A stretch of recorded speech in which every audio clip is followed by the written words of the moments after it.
গভীরভাবে শোকাহত। উত্তরা মাইলস্টোন স্কুলে ভয়াবহ বিমান বিধ্বস্ত। অনেক শিক্ষার্থী এখানে আহত হয়েছেন এবং অনেকে নিহত হয়েছেন, অনেকের শরীর দগ্ধ হয়ে গেছেন একদম। এটা একটা ভয়াবহ দুর্ঘটনা। অনেক শিক্ষার্থীর স্বপ্ন এখানে শেষ হয়ে গিয়েছে আজকে। ছোট ছোট মাসুম বাচ্চারা, মানে ক্লাস কি বলবো, প্লে থেকে মেবি 10 পর্যন্ত যতটুকু দেখলাম, মানে ম্যাক্সিমাম শিক্ষার্থীর অবস্থা ভয়াবহ।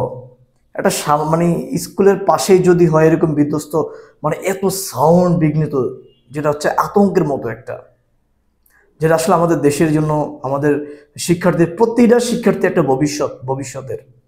তো আজকে এই ভয়াবহ দুর্ঘটনা, কি বলবো, বাসা হারিয়ে ফেলছি। কে জানতো এরকম ভয়াবহ দুর্ঘটনা হবে? তো যারা মারা গিয়েছেন সবার, প্রত্যেকটা শিক্ষার্থীর, প্রত্যেকটা যারা মারা গিয়েছেন সবার আত্মার মাগফিরাত কামনা করছি।